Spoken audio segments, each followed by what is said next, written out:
Dear self, as you navigate the ups and downs of life, always remember to trust your instincts and believe in your abilities.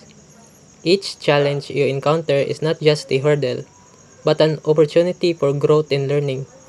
Embrace the lessons that come with each experience, knowing that they shape who you are becoming.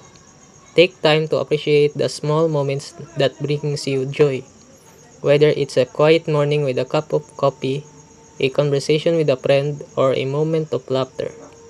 Above all, be kind to yourself and allow space for rest and reflection, as both are essential for your journey. Dear self, embrace change and stay open to new experiences.